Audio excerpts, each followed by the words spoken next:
அனைத்திந்திய அண்ணா திராவிட முன்னேற்றக் கழகம் முடிவடையவில்லை, இனிதான் ஆட்டம் ஆரம்பமாகப் போகிறது என்பதற்கேற்ப சசிகலா அவர்கள் பேட்டி ஒன்றை அளித்திருக்கிறார்.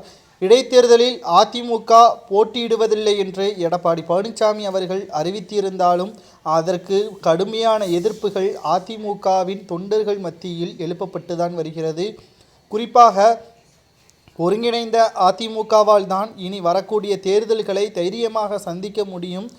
எடப்பாடி பழனிசாமி அவர்கள் நினைப்பது போல் அரசியல் ஒன்றும் சுலபம் இல்லை என்றும், அரசியலில் 2.5 கோடி தொண்டர்கள் கொண்ட அதிமுக மக்களவைத் தேர்தலில் 88 லட்சம் ஓட்டுக்களை மட்டும்தான் ஒட்டுமொத்தமாக பெற்றிருக்கிறது. இது வரலாற்றில் நடந்த மிக மோசமான நிகழ்வாகத்தான் பார்க்கப்படுகிறது.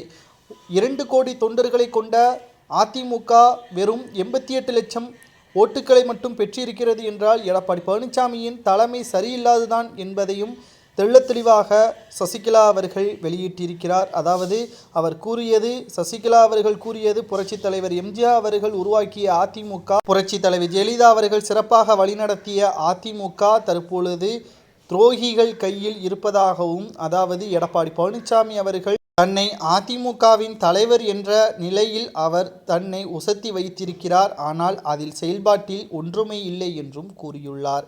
யாரையும் கட்சியிலிருந்து நீக்கக்கூடாது என்பது எம்ஜிஆர் மற்றும் எம்.ஆர். வீரப்பன் போன்றவர்கள் ஜெயலலிதாவிற்கு தொந்தரவுகளை தந்ததை எம்ஜிஆர் அறிந்தார். ஆனாலும் யாரையும் அவர் கட்சியிலிருந்து நீக்கவில்லை.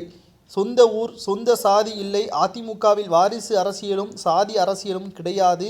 அதிமுகவில் தற்பொழுது குறிப்பிட்ட சாதியை சேர்ந்தவர்கள் சாதி அரசியல் செய்கின்றனர்கள். அதிமுகவில் சாதி அரசியல் செய்வதை தொண்டர்கள் யாரும் பொறுத்து கொள்ள மாட்டார்கள். நானும் பொறுத்து கொள்ள மாட்டேன். சாதி அரசியல் செய்திருந்தால் எடப்பாடி பழனிசாமிற்கு முதலமைச்சர் பதவி கொடுத்திருப்பேனா என்ற கேள்வியையும் மக்கள் மத்தியில் செய்தியாளர்களின் சந்திப்பின் பொழுது சசிகலா அவர்கள் கூறியுள்ளார். இனிதான் ஆட்டம் ஆரம்பமாக போகிறது.